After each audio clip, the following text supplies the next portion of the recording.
Hi everyone, I'm Dan. Thanks so much for coming out tonight.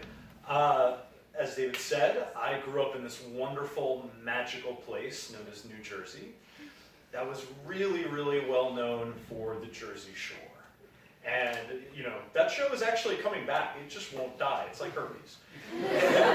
And, that show, you all remember that show. It's like, that insightful documentary of the human condition, this Shakespearean opera of douchiness. That was my town.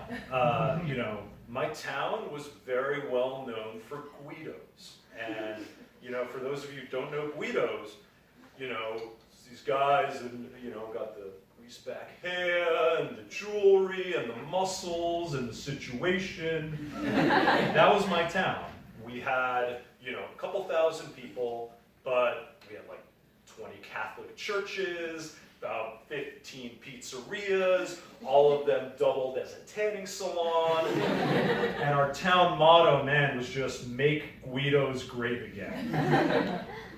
But I actually, my family's Cuban originally.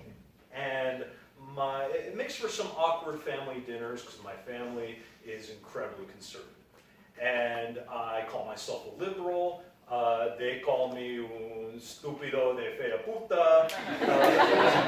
And nothing demonstrates this better than last Christmas. I was down in Miami at family's house, and in walks in my little cousin Anthony, 1 year old, a little pacifier, cute guayabera, and in his hand is a tiny little American flag.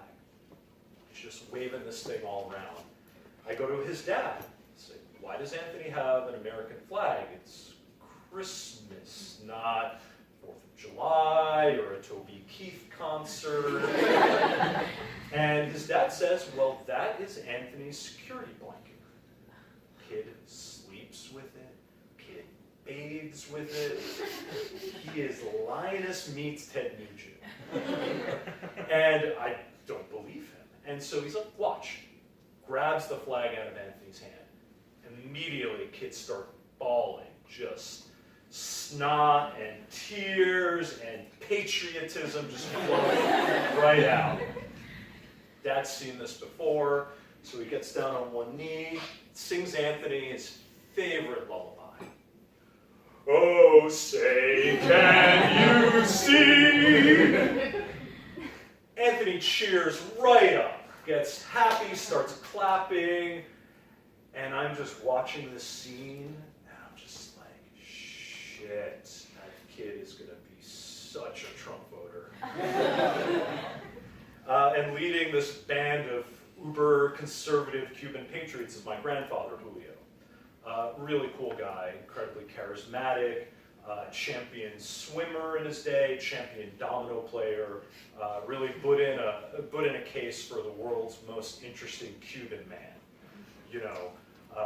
Che Guevara wears a shirt with his face on it.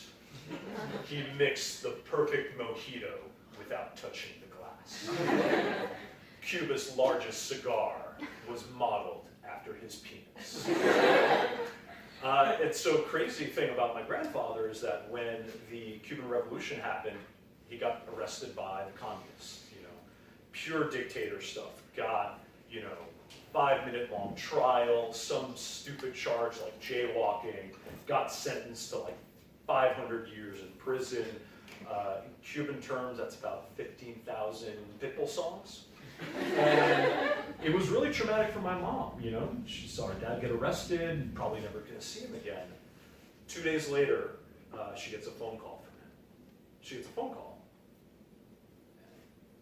Maria, it's her grandpa, Julio. Or your dad, Julio. She's like, Dad, where are you? I escaped jail. I'm in New York City.